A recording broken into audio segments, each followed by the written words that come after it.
आइए हम प्रार्थना करें। सर्वशक्तिमान दयालु पिता परमेश्वर, आपने हमसे वादा किया है कि जहां 2 या 3 मेरे नाम से इकट्ठे हों, मैं उनका मांगा वर दूंगा।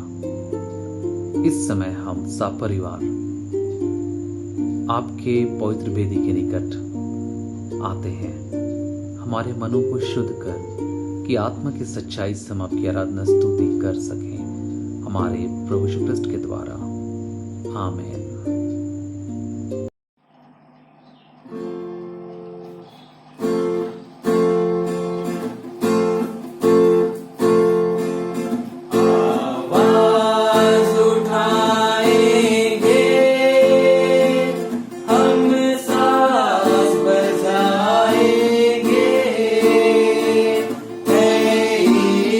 महान अपना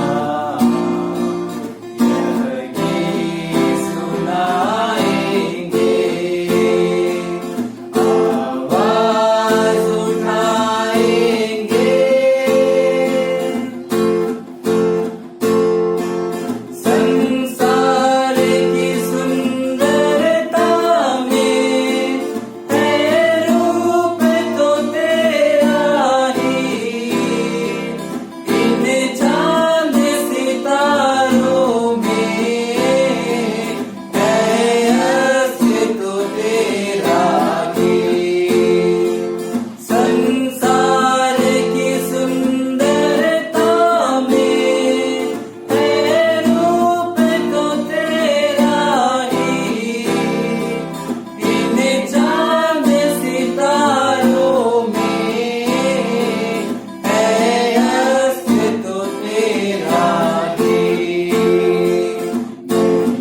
हेलो एंड शालोम एवरीवन। मैं प्रत्यंजय प्रसाद आज के इस सुंदर समय में आप सभी का स्वागत करती हूँ। मैं धन्यवाद देती हूँ प्रभु का, परमेश्वर का, जिसने एक बार फिर से मुझे ये मौका दिया कि मैं आप लोग के साथ रूबरू हो सकूँ। सच में ये हमारे प्रभु की महाकरुणा है, ये उसकी दया है, ये उसका प्रेम है, ये उसका कभी न छोड़ने वाला वादा है कि आज तक हम सब सुरक्षित हैं। हम सब आज तक अपने खुद से सांस ले पा रहे हैं, वो परिस्थितियों से निकले हैं, ये प्रभु की दया है। आप मानते हैं ना इस बात को? तो प्रभु का धन्यवाद हो एक बार फिर से ये सुंदर समय के लिए। मैं धन्यवाद देना चाहती हूँ सबसे पहले टीम का, जिन्होंने मुझे ये अवसर दिया कि मैं एक बार फिर से इस ऑनलाइन आराधना के माध्यम से आपसे कनेक्ट कर सकूँ। और क्योंकि बोला गया था टॉपिक इज रैंडम, जो वचन प्रभु ने मेरे दिल में डाला वो मैं आज आपके साथ शेयर करना चाहती हूँ। वो वचन ऐसा है कि हम कई बार उन चीज़ों को एवरीडे ही पढ़ते हैं, मतलब वो हमेशा ही हमारे नज़रों के सामने जाती है। पर प्रभु ने आज इस वचन के द्वारा मुझसे क्या बात की, मैं वो आज आपके साथ शेयर करना चाहती हूँ। बट सीधे वचन में जाने से पहले मैं एक छोटी सी कहानी आपको सुनाना चाहती हूँ। कहानी बहुत सिंपल है, कहानी में कोई बहुत बड़े कैरेक्टर्स नहीं है। कहानी में एक शेर है, कहानी में एक बूढ़ा शेर है बेसिकली, और एक लोमड़ी है, चालाक लोमड़ी है, कुछ भेड़े हैं और सुरक्षा का बाड़ा है। मेरे प्रियो, वो कहानी में एक बूढ़ा शेर होता है जो अभी इट्स नॉट वेल सफिशिएंट कि वो अपना शिकार कर सके, और क्योंकि वो हर दम हर पल शिकार नहीं कर सकता, उसके पास इतनी एनर्जी नहीं है, वो अपने साथ एक लोमड़ी को रखता था।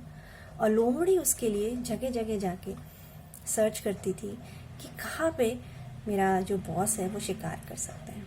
और ऐसे उनका रेगुलरली चलता था and they were very happy. उन लोगों का मस्त चल रहा था कि वो लोमड़ी, क्योंकि लोमड़ी चालाक भी होती है और बहुत फास्ट भी होती है, वो उसके लिए शिकार ढूंढ के लाती थी और फिर जो बूढ़ा शेर था वो उसका शिकार करता था जाके।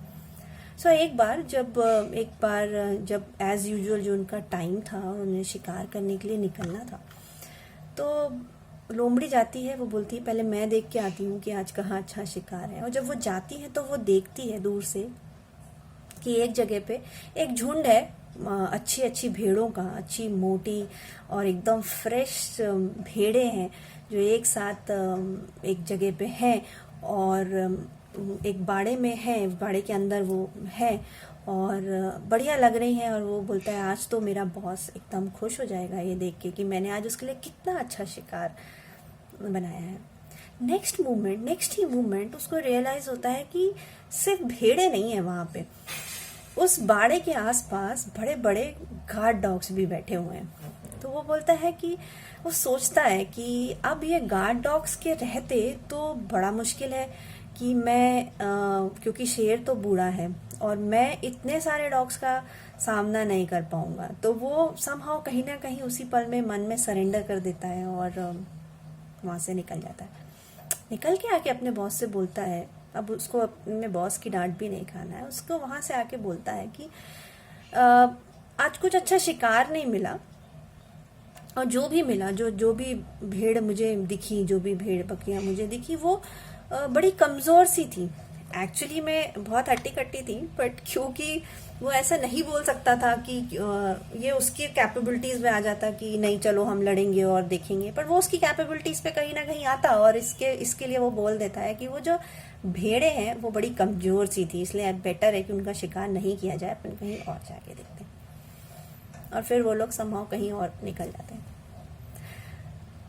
मेरे प्रियो, ये कहानी को जब हम मन से सोचेंगे तो हम जो सबसे पहला एक जो कैरेक्टर हमारे दिल में उभर के आएगा वो है कि ऐसा कैसा चरवाहा था जिसने ये दिमाग लगाया, जिसने ये सोचा कि सिर्फ बाड़ा बनाना सुरक्षित नहीं है, बाड़े के चारों तरफ ऐसी सुरक्षा भी जरूरी है कि जो मेरे भेड़ों को टच ना कर सके। और सबसे इम्पॉर्टेंट जो कैरेक्टर इस कहानी से उभर के आता है वो है एक अच्छा चरवाहा। एक अच्छा चरवाहा ही जानता था कि उसकी भेड़ों की सुरक्षा कितनी इंपॉर्टेंट है। एक अच्छा चरवाहा ही जानता था कि जब तक उसकी भेड़ें उस बाड़े में हैं तब तक ही सुरक्षित है, और जब वो उसके साथ निकल रही हैं वो तभी सुरक्षित है। उनके बिना वो बहुत ट्रबल में पड़ सकती हैं। या तो अगर चरवाहा नहीं रहेगा या चरवाहा अच्छा केयर नहीं करेगा तो या तो वो भूख से मर जाएंगी या उनमें कुछ डिफिशियंसीज हो जाएंगी, और यदि चरवाहा नहीं रहा या उनकी सुरक्षा के लिए नहीं रहा तो जो शिकार करने वाले लोग हैं उन्हें खा जाएंगे। मेरे प्रियो, और वचन एक अच्छे चरवाहे के बारे में हमें बहुत अच्छी चीज सुनाता है जो मिलता है यूहन्ना की पुस्तक उसका 10वां अध्याय और पद 11, जहां यीशु मसीह बोलता है, अच्छा चरवाहा मैं हूं, अच्छा चरवाहा भेड़ों के लिए अपना प्राण देता है। हालेलुया। और जब मैं ये वचन पढ़ रही थी तो सबसे पहले जो कहना चाहिए जो पद हैं, जो आयतें हैं और जो पूरा चैप्टर है हमारे दिमाग में आता है वो है भजन संहिता 23, जिसमें लिखा है, यहोवा हमारा चरवाहा है। हम सब यीशु मसीह की भेड़ें हैं और हमारा चरवाहा यीशु मसीह है। और इसके अंदर जाने से पहले मैं कुछ क्वालिटीज आपके साथ शेयर करना चाहूंगी जो अच्छे चरवाहे की होती है। हम सब जानते हैं कि एक अच्छा चरवाहा ही एक अच्छा प्रोटेक्टर होता है। उसकी एक क्वालिटी है, एक अच्छा चरवाहा ही अच्छा केयर टेकर है। एक अच्छा चरवाहा ही अच्छे से फीड करने वाला है, he is a good feeder. अच्छा चरवाहा ही अच्छे से लीड करेगा, अच्छी जगह लेके जाएगा। उसे पता है कि हरी हरी घास और सारी अच्छी चीजें खाने की का। सो द क्वालिटीज आर, एक अच्छे चरवाहे की, वो एक अच्छा लीडर है, वो एक अच्छा केयर टेकर है, वो एक अच्छा फीडर है, वो एक अच्छा प्रोटेक्टर है और कभी ना छोड़ने वाला एक व्यक्ति है जो अपनी भेड़ों को कभी नहीं छोड़ेगा। सो अब हम आते हैं भजन संहिता 23 में, जहाँ पे लिखा हुआ है, मैं इसको जल्दी से पढ़ूंगी, आप सब भी अपने वचन, आप अपनी बाइबल इसमें पढ़ सकते हैं। जहाँ लिखा है, यहोवा मेरा चरवाहा है, मुझे कुछ घटी न होगी, वह मुझे हरी हरी चराइयों में बैठाता है, वह मुझे सुखदाई जल के झरने के पास ले चलता है। सच में यदि यीशु मसीह आज हमारा चरवाहा है तो हमें किसी भी चीज की कमी नहीं होगी, क्योंकि अच्छा चरवाहा एक अच्छा फीडर होता है। चाहे हम किसी भी परिस्थितियों से निकल रहे हों, चाहे हम ऐसा लगे कि हमारे सामने कुछ भी चीजें पॉसिबल नहीं है, हम ये काम कैसे करेंगे, हम कहाँ से खाने के लिए जुगाड़ करेंगे, हम कहाँ से फाइनेंशियली इन चीजों को करेंगे। लेकिन यदि गुड न्यूज है मेरे प्रियो, यदि यहोवा आपका चरवाहा है तो वो आपको किसी भी चीज की कमी और घटी नहीं होने देगा। हरी हरी चराइयों में बिठाता है, वह मुझे सुखदाई जल के झरने के पास ले आता है। यस, एक अच्छा चरवाहा ही जानता है कि उसकी भेड़ों को ऐसी जगह पे नहीं जाना है, ऐसी जगह पे नहीं लेके जाना है जहाँ पे ट्रबल हो। ऐसी जगह लेके जाएगा जो उनके लिए सुखदाई हो। मेरे प्रियो, हो सकता है आपके लाइफ में ऐसी सिचुएशंस है जहां आपको लगता है कि मैं करना तो ये चाहता था पर प्रभु ने ऐसा क्यों कर दिया, और उस मूवमेंट पे, उस क्षणिक मूवमेंट पे आपको लगता होगा कि ऐसा कैसे हो गया, मतलब आप नहीं चाहते थे। प्रभु बोलता है कि तुम्हारा सोचना और मेरा सोचना एक सा नहीं है। सच में जो चरवाहा अपने भेड़ों के लिए सोच रहा है वो डिफरेंट है, और भेड़े क्या सोच रही हैं।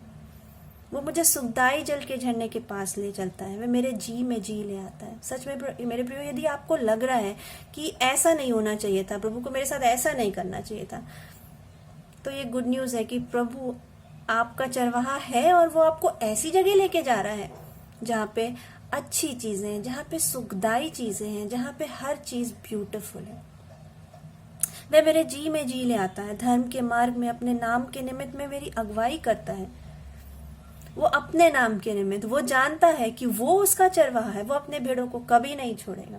किसी भी ट्रबल में है आप, किसी भी, ये जो समय आज हम कोरोना का देख रहे हैं, हमारे लोग, हमारे अपने प्रिय लोग, कई लोग जब जाते हैं हम अंदर से दुखी होते हैं, संसार में देख के हम बातों को दुखी होते हैं, लेकिन उस क्षण में, उसी क्षण में एक शांति जो प्रभु के साथ हमें मिलती है वो और कोई नहीं देता। वचन भी बोलता है, प्रभु बोलता है कि जो शांति मैं तुम्हें देता हूँ वो संसार नहीं देता, वो हमारे जी में जी ले आता है। मेरे प्रियो, प्रभु हमको परिस्थितियों से, कठिन परिस्थितियों से नहीं निकालता, वो हमें उस कठिन परिस्थितियों में शांत रहना सिखाता है। वो हमारे जी में जी लेके आता है, हमें शांत करता है, हमें काम करता है।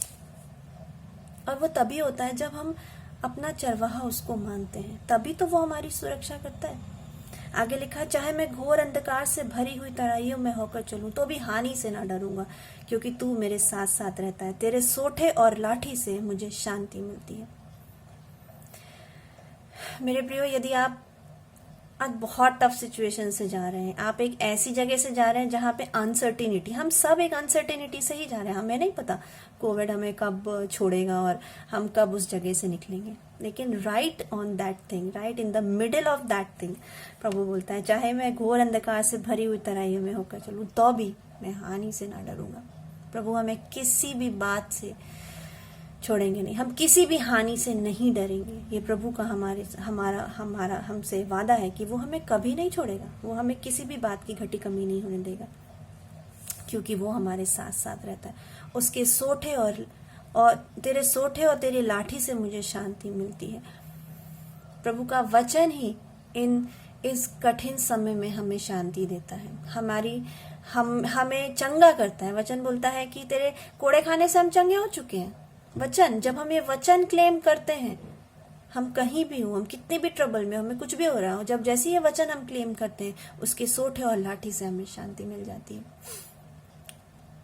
मेरे प्रियो, ये कोरोना ने हमें जो सबसे ज्यादा जो चीज हमको दे दी है वो है भय की आत्मा। भय दिया है सबसे ज्यादा। कोरोना से ज्यादा डेंजरस मैं तो बोलूंगी कि भय हमारे अंदर आ गया है। वो भय की आत्मा ने हमको डरा के रख दिया है, अनसर्टेनिटी को डाल दिया है कि अब हमारा क्या होगा। और right in the middle of that thing, तेरे सोठे और लाठी से मुझे शांति मिलती, तभी प्रभु का वचन वो याद हमें दिलाता है जो तिमुथियुस में लिखा हुआ है, सेकंड तिमुथियुस में लिखा हुआ है कि मैंने तुम्हें डर और भय की आत्मा नहीं दी, मैंने तुम्हें संयम की, सामर्थ की और प्रेम की आत्मा दी है। हालेलुया। मेरे प्रियो, प्रभु ने हमें डर और भय की आत्मा नहीं दी है। तो स्ट्रांग हो जाइए, खड़े हो जाइए, चाहे किसी भी टफ सिचुएशन से जा रहे हैं, खड़े हो जाइए, क्योंकि प्रभु ने हमें डर और भय की आत्मा नहीं दी, उसने हमें संयम की, सामर्थ की और प्रेम की आत्मा दी है। आगे लिखा हुआ है, तू मेरे सताने वालों के सामने मेरे लिए मेज बिछाता है, तूने मेरे सिर पर तेल मला है, मेरा कटोरा उमड़ रहा है। नीति वचन में एक जगह लिखा हुआ है कि जो प्रभु से प्रेम करते हैं, जो प्रभु के साथ चलते हैं, वो परमेश्वर और मनुष्यों दोनों का फेवर पाते हैं। वचन में ये भी लिखा हुआ है कि प्रभु चाहे तो राजा के हृदय को भी बदल सकता है, वो किसी के भी हृदय को बदल सकता है, वो परिस्थितियां बदल सकता है। तो यदि आप ऐसे जोन में हैं जहां आपको लग रहा है कि लोग मेरे फेवर में नहीं हैं, या लोग आपकी बुराई कर रहे हैं, या लोग आपको समझ नहीं पा रहे हैं, मेरे प्रियो, प्रभु यीशु मसीह को अपना चरवाहा बनाइए, और तब उस वचन के अनुसार कि तू मेरे सताने वालों के सामने मेरे लिए मेज को बिछाता है, वो परिस्थितियां आज की शाम आपके जीवन से बदल देगा। वो उन लोगों का फेवर भी आपके लिए खड़ा कर देगा जो आपको पसंद नहीं करते। आपको आपके सिर पर अभिषेक करेगा, जैसे दाऊद का अभिषेक हुआ था, जो चुना गया था, हम सब चुने गए हैं। वो अभिषेक को मांगना है हमें परमेश्वर से। मेरा कटोरा उमड़ रहा है, इस लाइक बह रहा है, मतलब समा नहीं पा रहा है, बहुत ज्यादा हो गया है। मेरे प्रियो, गुड न्यूज है कि जब हम प्रभु के साथ रहते हैं, हमारा कटोरा उमड़ता है, हमें किसी भी बात की घटी और कमी नहीं होने देती। हम सोचते हैं कि हम फाइनेंशियली स्टेबल नहीं हैं, हम हेल्थ से स्टेबल नहीं हैं, हम डिप्रेशन में जा रहे हैं, लेकिन उसी समय प्रभु का वचन बोलता है कि मेरा कटोरा उमड़ रहा है। उसकी ब्लेसिंग्स, उसका ग्रेस, उसकी शांति, उसका प्रेम उमड़ता हुआ हमारे जीवन में आता है। हालेलुया। और लास्ट जो पद है लिखा है, निश्चय भलाई और करुणा जीवन भर मेरे साथ साथ बनी रहेगी और मैं यहोवा के नाम में धाम में सर्वदा वास करूंगा। मेरे प्रियो, जब ये वचन लिखा गया, जब दाऊद ने ये वचन लिखा, ये वो समय था जब वो अपने बेटे से भाग रहा था। ये वो समय नहीं था जब वो नया नया राजा बना गया था। ये वो समय था उसके लेट एज में जब वो अपने बेटे से भाग रहा था और बेटा ही उसकी जान का दुश्मन हो गया था। उस मूवमेंट पे उसने ये वचन लिखा था और वो वचन भी उसने ये इसलिए लिखा था क्योंकि वो खुद भी एक चरवाहा था। वो जानता है कि एक अच्छे चरवाहे की क्या क्या क्वालिटीज होती हैं, वो जानता था। और तब वो लिखता है कि निश्चय भलाई या करुणा जीवन भर मेरे साथ साथ बनी रहेगी और मैं यहोवा के धाम में सर्वदा वास करूंगा। जब दाऊद था तब कोई भवन नहीं था, सुलेमान के समय में भवन बनाया गया। तो दाऊद कौन से भवन की बात कर रहा था? मेरे प्रियो, दाऊद परमेश्वर की प्रेजेंस की जो उसके हृदय में आती थी उसकी बात कर रहा था। वो जानता था कि जब जब मैं कमजोर पड़ा हूं, जब जब मैं ऐसी चीजों में पड़ा हूं, प्रभु ने मेरे जी में जी लेके आया है और मैं उसकी करुणा है, ये उसकी भलाई है, ये उसकी चीजें हैं कि हम मर मिट नहीं रहे अभी तक। और अंदर से वो जो पीस जो देता है वो सिर्फ प्रभु दे सकता है। तो दाऊद ने इसलिए लिखा था कि मैं यहोवा के धाम में सर्वदा वास करूंगा। ये सुंदर वचन हमें बार बार आश्वासन देता है, हमें बार बार उन चीजों को सिखाता है कि यदि यहोवा हमारा चरवाहा है तो हमें किसी भी बात की घटी नहीं होगी, क्योंकि हमारा चरवाहा एक अच्छा फीडर है, एक अच्छा लीडर है, एक अच्छा प्रोटेक्टर है और एक अच्छा केयर टेकर है। मेरे प्रियो, दो बातें जो मैं आज आपके सामने रखना चाहती हूँ, आप इन्हें प्रश्न की तरह भी ले सकते हैं। और क्योंकि ये व्यक्तिगत भजन संहिता 23 इज अ व्यक्तिगत एनकाउंटर कि हम खुद से ही बात करते हैं, क्या यहोवा मेरा चरवाहा है, यहोवा मेरा चरवाहा है, मुझे कुछ घटी ना होगी। मैं मेरे लिए बोल रही हूँ, मैं किसी के लिए नहीं और बोल रही हूँ ना। सो पहला क्वेश्चन जो आज की शाम में आप सबों के साथ रखना चाहती हूँ वो ये है, क्या यहोवा हमारा चरवाहा है सच में?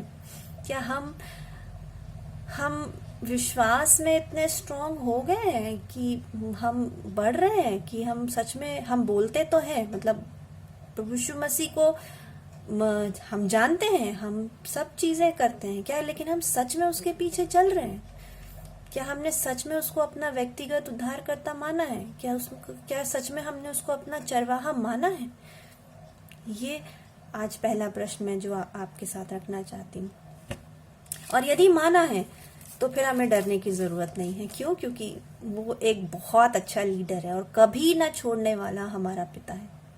और दूसरा चीज जो उस कहानी से हमें सीखने मिलती है कि जब वो भेड़ें उस जगह पे बंद थी और उनको पता था कि वो बाड़े में बंद हैं और उसके चारों तरफ उनके गार्ड डॉग्स भी हैं एंड वो अंदर वहां सुरक्षित है, तो अंदर जब वो वहां सुरक्षित थी तो वो उस जगह में जहां जो उसके लिए निर्धारित की गई थी वो उस जगह पे सुरक्षित थी, वो पता था। और वो लोग सब वहां हैप्पी थे क्योंकि वो लोग सुरक्षा में थे। मेरे प्रियो, हम सब भी प्रभु यीशु मसीह की सुरक्षा के बाड़े में रहते हैं, लेकिन संसार जो लुभाने वाला संसार है, क्योंकि शरीर की अभिलाषाएं हैं, हमारा दिल है, काफी बार दिमाग है जो हमें पाप करने के लिए मजबूर कर देता है। और जैसे ही हम पाप करते हैं हम उस सुरक्षा के दायरे से बाहर आ जाते हैं। और वो इसलिए होता है क्योंकि हमारा मनुष्य स्वभाव है ना, हम चंचल है ना मन से। तो जो दूसरा प्रश्न आज की शाम में आपके लिए रखना चाहती हूँ कि आप जानते हैं कि यीशु मसीह आपका अच्छा चरवाहा है और आप उस बाड़े के अंदर सुरक्षित हैं, लेकिन ये जो सोच है हमारी, इस सोच में हमारी कितनी गंभीरता है, हम कितना सीरियस इस बात को ले रहे हैं कि क्या सचमुच हम पूरे समय उस बाड़े में रहना चाहते हैं? क्योंकि मनुष्य का स्वभाव है थोड़े दिन ही घर में रहेगा, जैसे ही लॉकडाउन खुलेगा सब भागते हैं। सो इट्स वेरी सिंपल ना, मतलब हम ज्यादा दिन कहीं एक जगह बंद होके नहीं रह सकते हैं। तो वो स्वभाव में स्थिरता, वो मसीह के साथ चलने की स्थिरता क्या हमारे अंदर है? क्या हम उस बात को समझ पा रहे हैं कि इस बाड़े में रहना हमारे लिए कितना इम्पोर्टेंट है? क्योंकि यदि हम इस बाड़े में नहीं रहेंगे तो बाहर तो आपका शिकार करने के लिए लोग बैठे हुए हैं। सोचने वाली बात है। सो ये दो चीज़ें जो मैंने आज आपके सामने रखी हैं कि प्रभु यीशु मसीह हमारा एक अच्छा चरवाहा है। यदि हम उसके साथ चल रहे हैं तो सुरक्षा में है। यदि हम उसके साथ चल रहे हैं तो हमें किसी भी बात की घटी कमी नहीं है।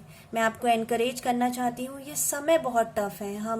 हम सेकेंड वेव ने हमको और ज़्यादा हिट किया है। हम अंदर से दुखी हैं, हमने अपने लोगों को खोया है। लेकिन उसी क्षण में जब हम बहुत दुखी होते हैं, प्रभु का यह वचन हमें सिखाता है कि वह हमें जी में जी ले आता है। वो हमें अंधकार से हानि नहीं होने देगा। वो हमारे शत्रुओं के सामने हमारे लिए मेज बिछाएगा। तो ये गुड न्यूज़ है। लेकिन साथ साथ हमारी भी जिम्मेदारियां हैं। क्या हम अपने आत्मिक स्वभाव में स्थिर बने हुए हैं? क्या हम उस बाड़े से निकलने की कोशिश तो नहीं कर रहे हैं? ये आपको सोचना है। एक बार फिर से प्रभु यीशु मसीह के नाम में आप सबों को जय मसीह की। निरंतर प्रार्थना में बने रहिए और प्रभु के साथ अपने संबंधों को निरंतर स्ट्रॉन्ग करते रहिए, क्योंकि ये समय ही ऐसा है कि अब हम कुछ नहीं कर सकते हैं। सिर्फ प्रभु ही हमें बचा सकता है, प्रभु ही हमें सुरक्षा दे सकता है। आप सबको एक बार फिर से जय मसीह की। मेरे और मेरे परिवार की ओर से आप सबों को यीशु सहाय। भजनकार अपने पुस्तक में कहता है, यहोवा का धन्यवाद करो, उसकी स्तुति करो, क्योंकि उसकी करुणा सदा की है और उसकी सच्चाई पीढ़ी से पीढ़ी तक बनी रहती है। आइए हम सब दुआ करें। जीवित परमेश्वर पिता, हम आपका धन्यवाद देते हैं आज के समय के लिए पिता, जब हम आपके अनुग्रह फिर से बुलाए गए। धन्यवाद देते हैं, आपने फिर से संगति दी पिता, हमें मौका दिया पिता कि हम आपके नाम की स्तुति हम कर पाते हैं पिता। निवेदनों को रब आपके समक्ष रखते हैं पिता। विशेषकर पिता हम प्रार्थना करते हैं आपके पवित्र कलीसिया के लिए पिता, इस संसार के लिए पिता जिसे आपने बनाया, आपने रचा पिता, ताकि पिता परमेश्वर इसके द्वारा आपके नाम की महिमा स्तुति होने पाए पिता। हम आपसे प्रार्थना करते हैं आज इस कलीसिया को, आज इस संसार को आपकी जरूरत है पिता परमेश्वर। आज पिता परमेश्वर हमारे बीच में नाना प्रकार की बीमारी पाई जा रही, महारोग पाए जा रहे हैं पिता। अनुग्रह कर मेरे स्वामी, जितने भी लोग पिता इस बीमारी से जकड़े हुए पिता, जितने भी लोग पिता आज तकलीफ में मेरे स्वामी, आपके उपस्थिति में पिता अपने तकलीफों से छुटकारा प्राप्त करने पाए पिता। हाँ पिता, हमारे बीच में ये कोरोना वायरस पिता परमेश्वर जो पिता चारों ओर फैल गया था पिता, हाँ पिता सभी लोगों को पिता संक्रमित कर रहा था पिता। आज पिता परमेश्वर हमारे जरूरतों को पिता आपने देखा, हमारे पुकारने को सुना पिता। धन्यवाद देते हैं कि आपकी उपस्थिति के कारण पिता परमेश्वर आज पिता ये वायरस बहुत हद तक कंट्रोल हो गया मेरे स्वामी पिता। हम आशीष चाहते ये पूरी रीति से प्रभु जी हमारे जीवन से पिता, हमारे संसार से पिता, आपकी कलीसिया से पिता परमेश्वर हमें सगल उठाए जाने पाए, क्योंकि आपकी चंगाई, आपकी आशीष आधी अधूरी नहीं रहती। हम पूर्ण चंगाई की आशीष को मांगते हैं, पूर्ण छुटकारे की आशीष को मांगते हैं। आज भी पिता परमेश्वर और अन्य बीमारी प्रभु जी जो पिता हमारे जीवन में आ रही पिता परमेश्वर, जिसे हम ब्लैक फंगस के रूप में जा रहे हैं, और अन्य पिता कोई और बीमारी प्रभु जी जो पिता चारों ओर पिता फैली हुई पिता परमेश्वर। प्रभु आज आपके प्रियजन प्रभु जी मिलकर आपसे प्रार्थना कर रहे हैं, सर्वशक्तिमान पिता परमेश्वर, इन सब रोग महारोग की बातों को, पाप श्राप की बातों को हमारे जीवन से, आपकी कलीसिया के लोगों के जीवन से पिता हमेशा के लिए अलग करे, खत्म करे, ताकि पिता परमेश्वर हम आपके नाम से भले चंगे रहने पाए, सुरक्षित रहने पाए, स्वस्थ रहने पाए, आपका बहुत आयत से पिता धन्यवाद करने पाए पिता। धन्यवाद देते इस कलीसिया को पिता चलाने के लिए पिता, आपने अपने अगुओं को नियुक्त किया पिता। हम उनके लिए पिता प्रार्थना करते पिता, आशीष करे पिता परमेश्वर, वे अगुए पिता आपके नाम की महिमा स्तुति करने पर और आपके द्वारा दिए गए, आपके द्वारा बताए गए बातों को पिता परमेश्वर प्रभु हमारे जीवन में देने पाए पिता। उनकी आप ऐसी अगुवाई करे पिता कि हमें पिता परमेश्वर अपने नियमन पिता आपकी आत्मा से भर कर पिता हमारे अगुवाई करने पाए, आपकी कलीसिया की सेवा टहल करने पाए, और इन सब बातों के द्वारा पिता अपने जीवन में प्रभु जी वे आपकी महिमा को देखने वाले होने पाए पिता। प्रार्थना करते हैं पिता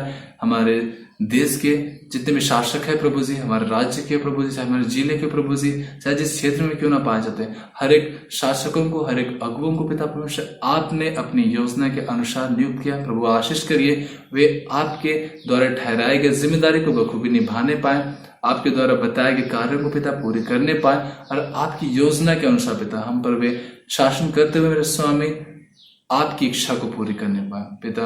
हम भी पिता आपके पवित्र हाथों में सौंपे जाते हैं, निवेदन करते हैं पिता हम विश्वासियों को प्रभु जी आप एकत्र करिए, एक चीज एक मन दीजिए कि पूरे विश्वास और पूरे आशा भरोसा के साथ प्रभु जी आपकी ओर निहारने वाले होने पाए, अपने जीवन को आपकी राहों पर चलाने वाले होने पाए पिता। आपका धन्यवाद करने पाए प्रभु, हम आपके हाथों में सौंपे जाते हैं। निवेदन मांगते हैं संध्या काल की बेला में प्रभु परमेश्वर हम पर अपनी करुणा को दीजिए, अपनी आशीष को दीजिए और बहुत ताज से हमें इस्तेमाल करें पिता। धन्यवाद देते पिता। प्रभु प्रार्थना करते पिता, जब पिता परमेश्वर हम ऑनलाइन प्रेयर के माध्यम से प्रभु जी आपके सुसमाचार को बांट रहे हैं, प्रभु अनुग्रह कर पिता, जितने भी लोग पिता इन ऑनलाइन प्रेयर्स को पिता अटेंड करते हैं पिता परमेश्वर, प्रभु उनका जीवन बदलने वाला होने पाए। जितने भी लोग पिता परमेश्वर आपके मार्ग से पिता परमेश्वर भटक गए, आपके राह में चलने वाले होने पाए पिता, होने दे पिता। सबको वचन कहता है सारे संसार में पिता आपका वचन फैलेगा, हर एक जुबान आपका इनकार करेगी, हर एक घुटना आपका सामने टिकेगा। प्रभु